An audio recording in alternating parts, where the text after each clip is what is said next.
Well, I think people want to reach the other side because it proves that there is another world. The first way to look at a dream is literal. Take it seriously. And if you don't understand it, mull it over. I thought everybody saw spirit and auras until later in life I was told not everybody sees. From the boundaries of the universe to the depth of your soul. Embark on a journey through the unknown and unexplained as we explore mysteries, magic, and miracles.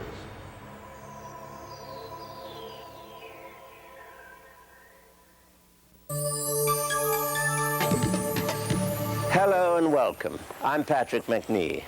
Today, we'll probe into the unconscious mind through the world of dreams, and we look into spirits that revisit this world.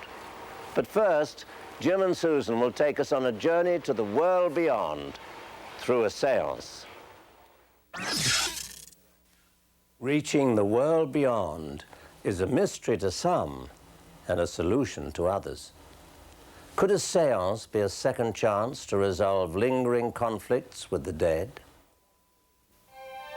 Our fascination with death and the hereafter stems from various instances, from seeing ghosts to living through near-death experiences. Some people feel the need to know more about the mysterious world of the spirits. Rose Clifford and Mark Edward are two well-known mediums who help people to contact spirits in the other world. Well, I think people want to reach the other side because it proves that there is another world. I think that in the world we live in, people want escape. They want answers to questions. Spirits of ancestors, I call you forward. Let my words go forth, and let us know you are here. So all kinds of things can happen in a seance. You can have physical phenomena with things moving, or spirits appearing, noises, apports, things appearing, materializations. People have various reasons why they consult mediums. Some hope to communicate with their loved ones, to be reassured that they still exist. You have a gentleman who comes and he has a beard. He was bearded. I feel him standing behind you. His name was Christopher, I feel. There are two ways in which spirits communicate through mediums. One way is mental contact, which is known as clairvoyant mediumship. A group of people will come together to form a spirit circle. It usually entails short messages from spirits. Now, the name Mariette is coming from a lady in spirit. Marianne or Mariette. She belongs to somebody here. I see the face of the spirit coming from the other side. Sometimes I don't. It's a voice I hear telling me who they are. I don't think they enter the body. They enter your consciousness. I can't see because the spirit is not physical. I feel the connection comes here in the mind. The most spectacular form of communication with the spirits is trance sitting. The medium acts as a channel for the spirit, literally taking over the persona of the deceased person. Charles, are you in this room with us now? Well, that's a very specific area of mediumship, and it's not to be used generally because it's quite dangerous for the medium. One simple thing, you're not supposed to be touched when you're in a trance state. So, and you have to have people there who know what's happening because you're not in control of it. Although Mark deals with the more entertaining side of seances, there is still more to it than meets the eye. We will try to cross the ethereal path and to reach the other side. The other world, which I believe is parallel to ours, offers this idea that, well, maybe there's something else. Charles, will you speak through me to the group? He says, Patricia, I forgive you. I think after a seance, people are empowered to maybe accept life more. The guardian spirit is a concept that has been with mankind since the beginning of time. The Chinese called it the Great Person. The Hindus know it as the chosen God, and the Greek mystics knew it as the luminous self. More recently, the idea of the guardian spirit is known as the silent master. I can't see how we could manage without a guiding spirit, actually. Yes, each one has them. Whether we listen to them or not, that's another thing. If you believe that death is the end, the seance could change your mind. Fear of death can be released once we realize that death is merely an ongoing part of our spiritual lives. We cannot bring back the dead. Perhaps a seance, though, opens the possibility of life after death. We could still communicate with them. We just have to go about it in a different way.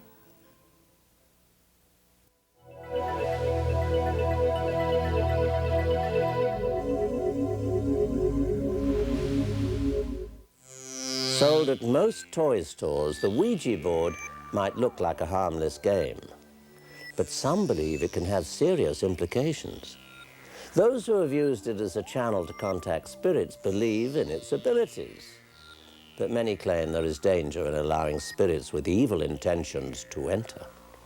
While answers to your questions can be a simple yes or no, there are times when names and dates are spelled out. Maybe it's mind over matter. Maybe it's not. At night, when our subconscious mind takes over, a delicate and intricate network of dreams are woven. Their hidden meaning can be revealed, but you must first remember them. Whether you know it or not, or even if you like it or not, every time you close your eyes, you dream. As human beings, we dream because that's what nature intended. We cannot not dream. Dogs dream, cats dream, elephants dream, even whales dream. But why do we dream? According to Dr. Arthur Bernard, we dream to wake up to a greater mind.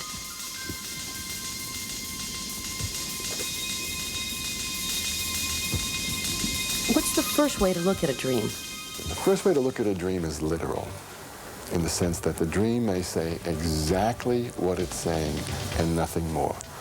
So if you have a dream of hitting the lottery and you see the 6 numbers, don't go any further, because fortunes have been made this way. I asked Dr. Bernard to explain what the most important aspect is when considering one's dream. Take it seriously. And if you don't understand it, mull it over. But the most important aspect is the feeling you have in the dream. A client of mine had a dream, he was walking down the street, something tapped him on the shoulder, he turned around, and it was death. Black cloak, black hood, a skull, and he woke up terrified. And he hadn't been feeling well, so he went to the doctor, and the doctor said, sure enough, medication I've been giving you is you're having a violent reaction, and it's good you came in. You could have died from this. People often talk about the power of dreams, how dreams can guide you or help clarify questions or thoughts. But can an individual make their dreams help themselves or heal themselves? They could try and get healing information. The Greeks had dream temples in which they went there and they spent 2 months and they prepared themselves to have these healing dreams. And these temples lasted for 1,000 years. And we have writings, inscriptions, and people were actually healed in their dreams. I wondered then if there could be a direct correlation between one's dreams and one's physical body. Oh, absolutely. There's a close connection. Dreams relate to every aspect of the human body and human behavior and the human emotional system. Dr. Bernard holds frequent workshops to awaken the healing power in dreams. The workshops focus on group dream interpretation and actualizing the dream. I shared a repetitive dream I'd had since childhood. That was not. Well, actually, my dream is sort of like the movie The Body Snatchers prior to the movie, and it scares me, so I leave the house and I go to my neighbors. And my neighbors are not really my neighbors, even though they look like it. After I explained my dream, the other participants took on the dream as if it were their own. I felt the same as far as more. They shared how they felt in my dream. You will dream again. The next day, workshop participants return and paint their dreams. Dr. Bernard showed us some of the images other dreamers created. Well, this is a woman who asked her dreams why she was so lonely. And she had this dream in which she was in a beautiful situation, a cave. As the group worked on the dream, it related to the need of self-love. This was a dream man who had a lot of fear. And of course, he dreams of a lion.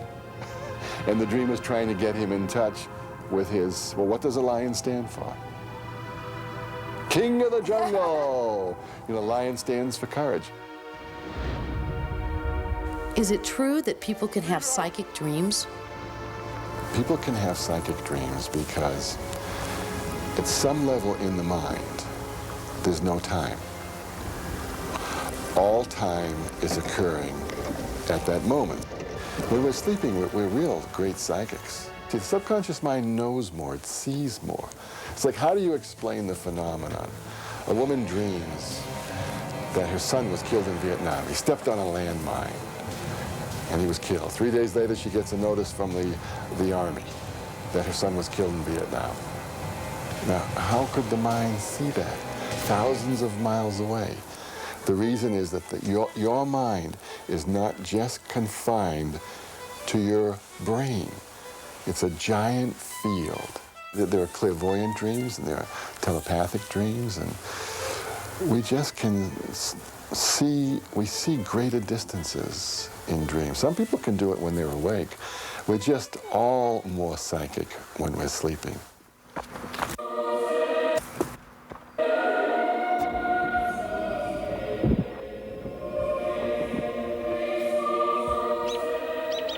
So how do you remember your dreams the next morning? Tell yourself when you go to sleep you're going to remember dreams.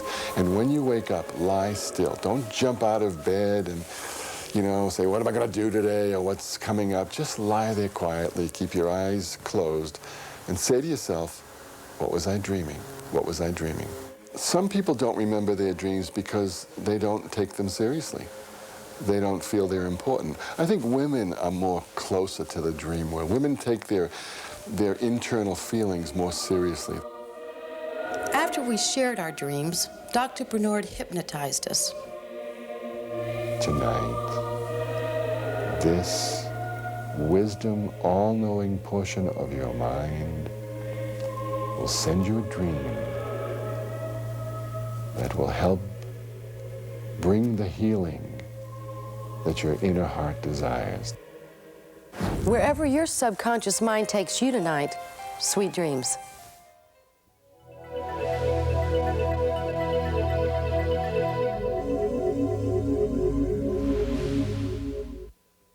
Each of us can be considered a Rip Van Winkle, idling away precious hours every night sleeping. Although he went to the extreme, sleeping for 100 years, a 70-year-old person, sleeping an average of 8 hours a night, has spent almost a third of life sleeping. In other words, a grandmother has spent as much time sleeping as her college-age grandchild has lived. Of this time, 7 straight years, day and night, is spent dreaming.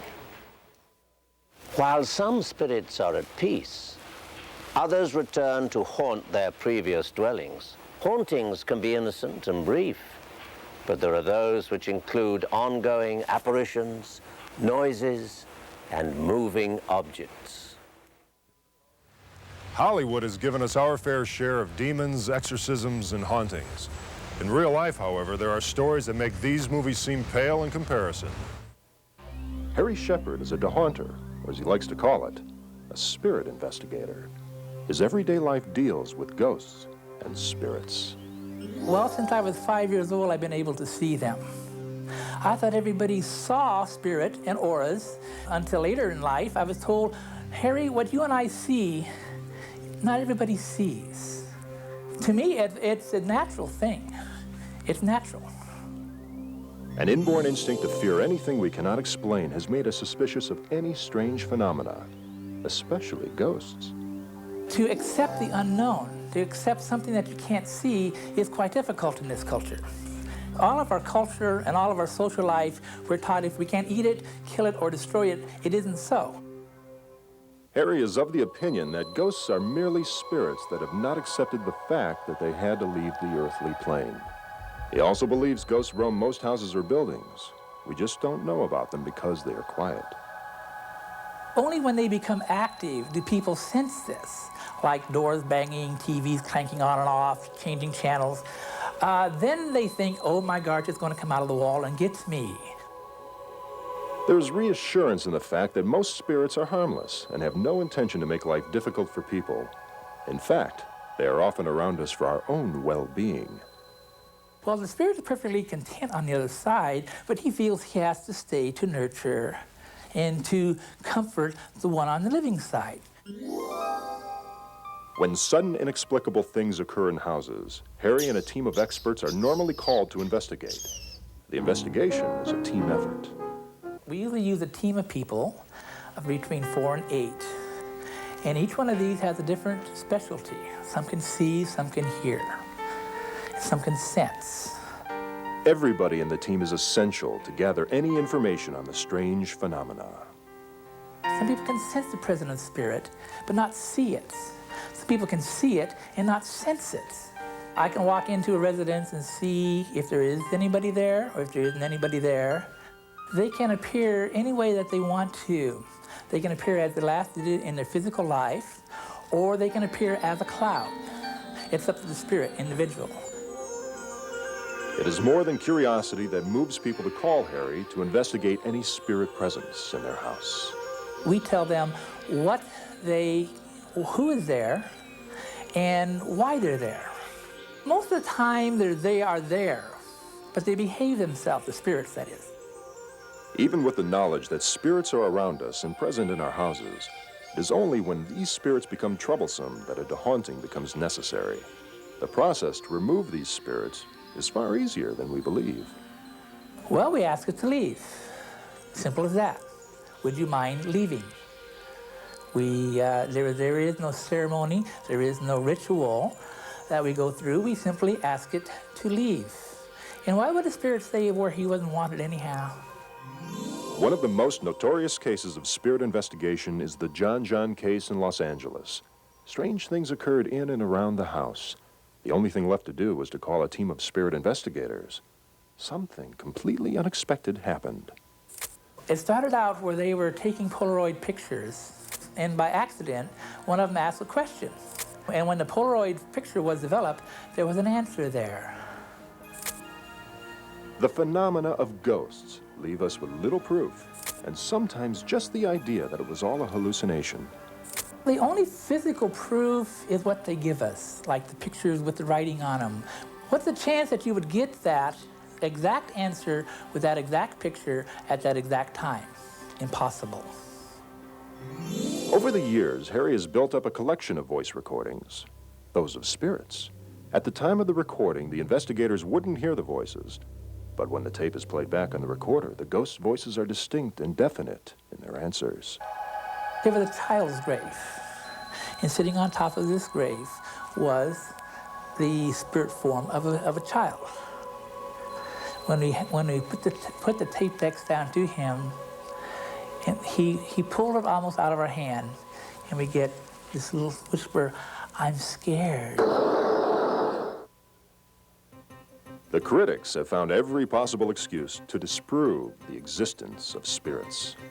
They can always find skeptics to criticize everything in life, even death. You would think that Harry's job is horrifying, but in fact he enjoys it. He sees it as his mission in life to prove to people that there is nothing to be frightened about. We do this work for nothing, as a public service. The more proof we can gather, the better we feel we can serve the public. We do leave them with an idea that, hey, maybe there is something more to life than life. Harry views the spirit world as a natural part of our lives. He believes that it is the physical part of existence that is merely temporary. We have all lived many lives, and we'll all live many more. And the reason that we're here is to learn certain lessons, certain goals that we cannot learn on a non-physical reality, such as the spirit dimension. Ghosts and apparitions have given rise to legends and have created their own place in history. Maybe we can learn to accept ghosts as part of our everyday lives. After all, if we think about it, what are ghosts but the mere shadows of their former selves?